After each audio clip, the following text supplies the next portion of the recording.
Oke, assalamualaikum warahmatullahi wabarakatuh. Waalaikumsalam warahmatullahi wabarakatuh. Eh, Terima kasih kepada anak-anak yang sudah hadir. Perkenalkan sebelumnya, nama saya Tejoli Kurnia. Di sini saya mengajar pelajaran KKRPL. Karena kita sekarang ini adalah pertemuan pertama, jadi sebelum memulai pembelajaran, saya pengen tahu eh, siapa saja nama kalian masing-masing. Nah, ini juga ada yang baru masuk, Rizky. Oke, silakan perkenalan dulu. Mungkin dari siapa yang mau duluan? Dari saya aja, Pak.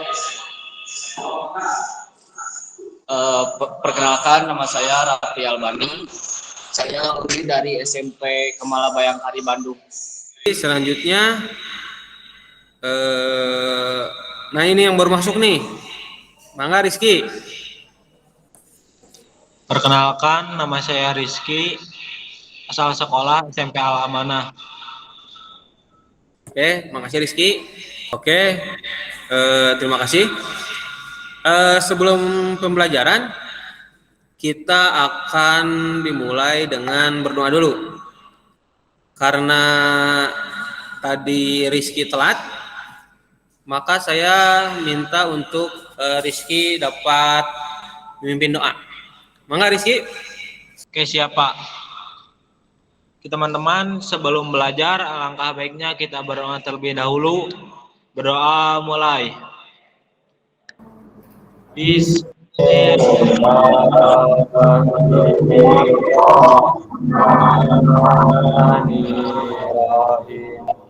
Oke, selanjutnya saya akan menampilkan sebuah video. Nanti tolong disimak ya.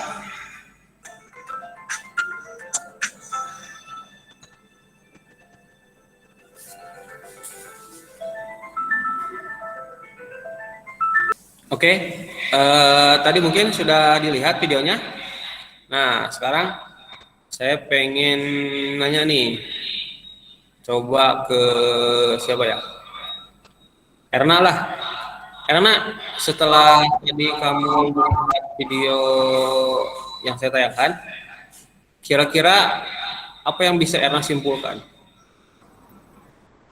Kesimpulannya, pada saat ini segala sesuatu berhubungan dengan teknologi. Oke, terima kasih. Jadi kita simpulkan bersama jawaban dari Erna dan juga Rizky tadi mungkin bisa disimpulkan bahwa untuk kedepannya setiap orang itu bakal tergantung dengan yang namanya teknologi. Soalnya kenapa?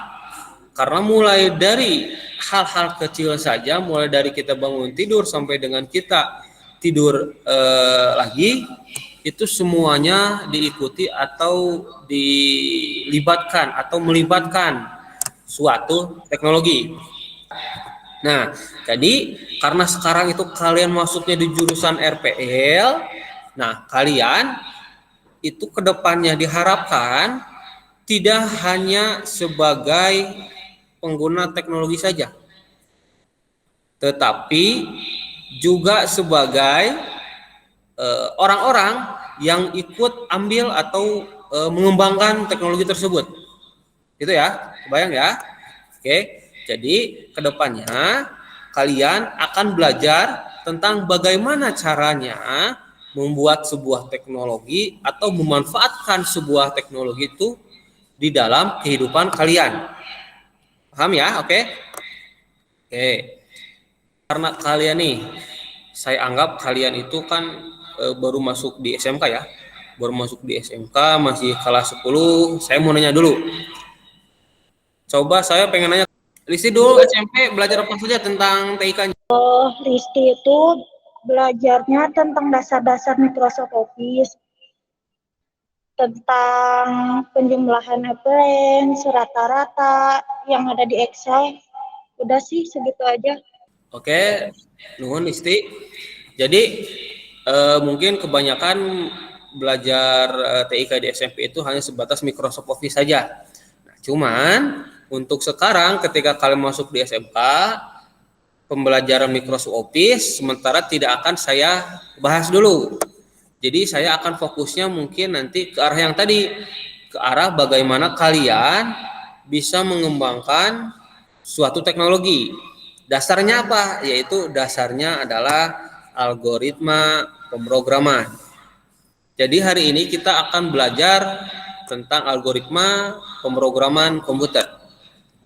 Oke, jadi setelah pembelajaran kali ini kalian diharapkan bisa memahami tentang apa saja pemrograman atau alur algoritma pemrograman yang ada di komputer.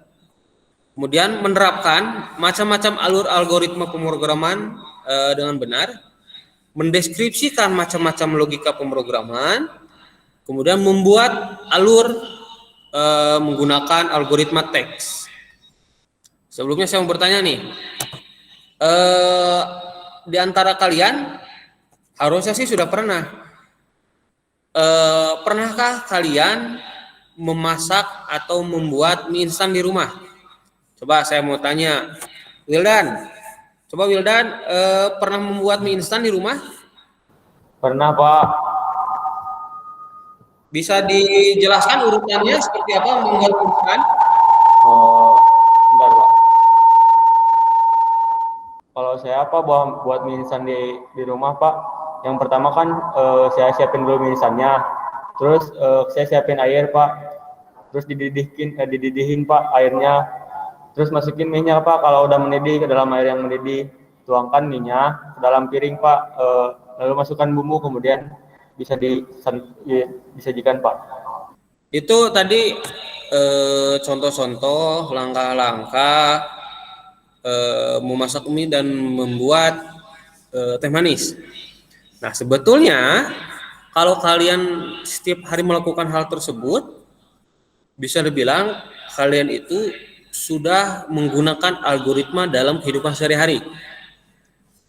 Kenapa? Jadi algoritma itu secara bahasa bisa dibilang adalah urutan langkah-langkah pemecahan suatu masalah. Sebentar, saya akan share screen. Tolong diperhatikan, kemudian apabila dirasa ada yang penting bisa ditulis. Oke, karena kita hari ini akan belajar tentang alur algoritma pemrograman komputer. Jadi hari ini kita akan berkenalan dengan algoritma, kemudian mengenal macam-macam alur algoritma, kemudian diskusi tentang algoritma dan juga latihan membuat sebuah algoritma.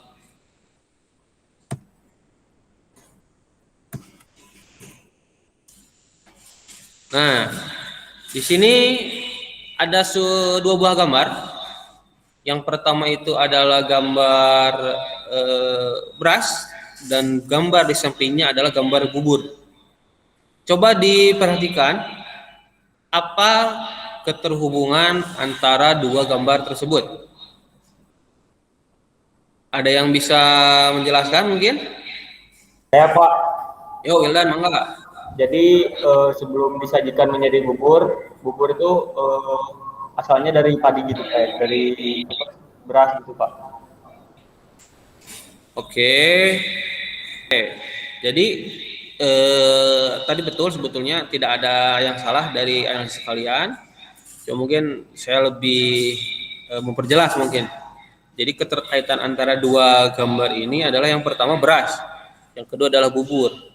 Mungkin bisa dibilang bubur itu berasal dari beras. Ketika beras ingin menjadi bubur, itu melalui beberapa proses dimasaknya. Nah, itu pun bisa dibilang langkah-langkah suatu algoritma, langkah-langkah pemecahan masalah. Nah, ketika setelah menjadi hasil, setelah menjadi bubur, ini tidak bisa lagi dikembalikan menjadi beras, gitu ya. Oke, saya next. Jadi komponen algoritma itu ada apa saja? Tadi sudah saya terangkan, jabarkan. Yang pertama adalah input, kemudian ada proses, kemudian ada output. Input itu adalah semua hal yang diberikan yang dimasukkan. Ketika tadi ingin membuat bubur, si beras berarti dimasukkan ke dalam wajan, kemudian dipasak. Proses pemasukan dari beras ke dalam wajan itu adalah proses input. Bubur atau beras dimasak di dalam wajan selama beberapa jam.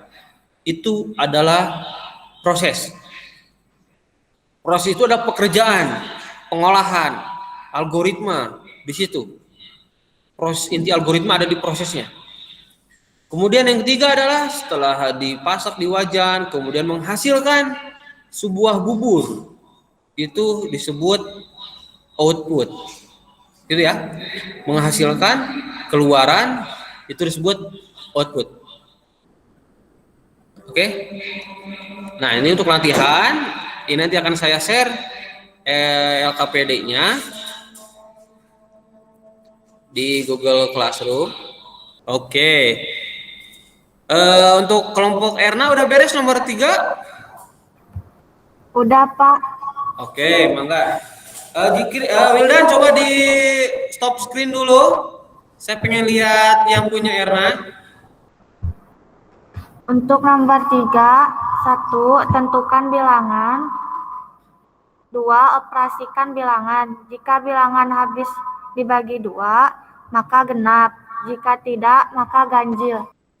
Oke, tentukan bilangan, operasikan bilangan. Jika bilangan habis dibagi 2, maka bilangan tersebut adalah genap, dan jika tidak, maka bilangan tersebut adalah ganjil.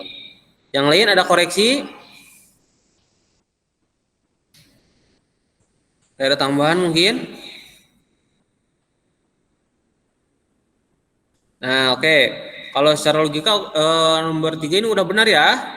Jadi kalian harus menentukan bilangannya terlebih dahulu, kemudian dioperasikan bilangannya, dihitung. Jika hasil perhitungan tersebut bilangannya itu kalau dibagi 2 itu menjadi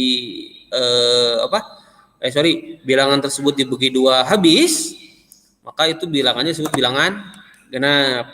Tetapi jika tidak, maka bilangan tersebut disebut dengan bilangan ganjil. Sampai sini ada yang mau ditanyain dulu? Sudah cukup paham untuk algoritma teks? Oke, jadi untuk algoritma teks ini, khususnya algoritma teks ya, ini sebetulnya sangat-sangat simpel. Hanya berisikan langkah-langkah penyelesaian masalah menggunakan bahasa kalian sehari-hari. Gitu. Jadi harusnya kalian lebih gampang memahaminya. Cuma nanti untuk kedepannya kalian akan belajar tentang flowchart di pertemuan kedua nanti. Untuk algoritma teks khususnya ada yang mau ditanyakan dulu? Atau apakah ada yang masih belum dipahami sampai sini? Kalau sudah, saya ada kuis. Nanti saya share di Google Classroom. Nanti sekalian kerjakan langsung ya sekarang ya. Saya kasih waktu 15 menit. Pak Rizky udah, Pak. Sip, berarti udah beres semua. Tadi udah saya terangkan bahwa untuk hasilnya nanti akan saya share di Classroom. Oke, sebagai penutup, mungkin nanti saya akan coba saya simpulkan bahwa dalam pembelajaran kali ini tadi kita sudah belajar tentang algoritma.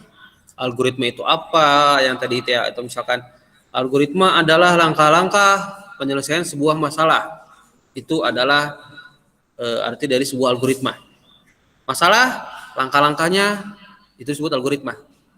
Kemudian ada beberapa notasi untuk menjabarkan sebuah algoritma, bisa dengan algoritma teks yang tadi kita sudah pelajari. Algoritma teks adalah bahasa dalam kehidupan sehari-hari kita atau bahasa umum yang biasa kita gunakan. Saya ucapkan terima kasih mungkin atas perhatiannya, tetap jaga kesehatan. Sampai ketemu di pertemuan selanjutnya. Terima kasih. Wabillahi taufiq wal hidayah. Wassalamualaikum warahmatullahi wabarakatuh. Oke. Sebagai penutup, saya minta karena tadi Rizky telat, silakan Rizky untuk memimpin doa sebelum beres. Mangga bisa live dari jimitnya. Salam ke keluarga.